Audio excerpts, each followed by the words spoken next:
Hi beauties, நான் உங்களுக்கு ஒரு சின்ன டிப்ஸ் கொடுக்க போகிறேன். நான் ரெகுலராக இப்படி இது பண்ணுறேன், மேக்கப் ஐப்ரோ மெயினான ஒன்று என்ன பண்ணுறேன் அப்படின்ட்டு நான் உங்களுக்கு ஒரு சின்னதாக சொல்ல போகிறேன். இப்போ வந்து என்னோட ஐப்ரோட நார்மல் இது தான், அது வந்து நம்ம இப்போ ஃபில் பண்ணியிருக்கோம். ஸோ எப்பவுமே ஐப்ரோ ஃபேஸில் எல்லாருக்கும் மெயினான ஒன்று எப்படின்னா ஐப்ரோ மட்டும் தான். அது வந்து நம்ம எப்படி ஐப்ரோ பண்ணதுக்கப்புறம் தான் சிலர் பிரைட்டாக இருக்குது ஃபேஸ் அப்படி சொல்லுவாங்க. நிறைய கிளைண்ட்ஸுமே அப்படி சொல்லியிருக்காங்க. வர நிறைய கிளைண்ட்ஸுமே என்னோட ஐப்ரோ மாதிரியே பண்ணுங்க அப்படி சொல்லுவாங்க. மெயினாக என்னோட ஐப்ரோ நார்மல் தான், அது நான் ஐப்ரோ பவுடர் போட்டு எப்படி ஃபில் பண்ணி வச்சுருக்கேன், இந்த நேச்சுரலாகவே இப்படி இருக்குது அப்படின்னு சொல்லுவாங்க. அதனால உங்களுக்கு அந்த சின்ன டிப்ஸ் சொல்ல போகிறேன். நம்ம வந்து ஐப்ரோ வந்து டார்க் இருக்காது, ஒரு மாதிரி தின்னாக லைட்டாக இருக்கும்.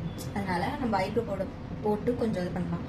எனக்கு வந்து நான் ப்ரௌன் போடல, லைட்டாக பிளாக்.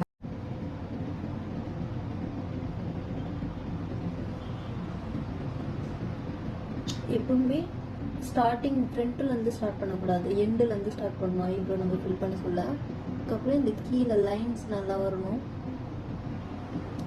லைன்ஸ் இந்த ஷேப் இப்படி தூக்கிட்டு ஐப்ரோவை இப்படி நம்ம கொஞ்சம் இப்படி பண்ணோம்னா அது நம்மளுக்கு நல்லா தெரியும், லைன் கரெக்டாக தெரியும். இப்படி நார்மலாக வச்சுட்டு பண்ணோம்னா உங்களுக்கு தெரியாது. அதனால் லைட்டாக தூக்கிட்டு இப்படி பண்ணிங்கன்னா நல்லா ஷேப் தெரியும். ஓகேவா? அதுக்கப்புறமா நம்ம இதை கீழே ஃபில் பண்ணிட்டு மேலே ஒரு லைன் கொடுத்துக்கலாம்.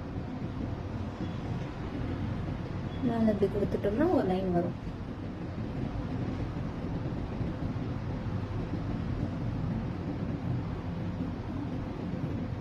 ஃபஸ்ட்டு இப்போ பார்த்தீங்கன்னா ஒரே மாதிரி வந்துருச்சா? ஓகேவா? ஏன்னா நம்ம இந்த எண்டு ரொம்ப போடக்கூடாது, இதுதான் நம்ம லைட்டாக இப்படி அட்ஜஸ்ட் பண்ணிக்கலாம். இந்த இடம் வந்து கொஞ்சம் ஷார்ப்பாக வரணும் நல்லா. அதனால ஒரு சும்மா ஹேண்டை வச்சு இப்படி நம்ம பண்ணிக்கலாம். ஓகேவா? இப்போ ரெண்டையும் ஈக்குவல் ஆயிடுச்சு.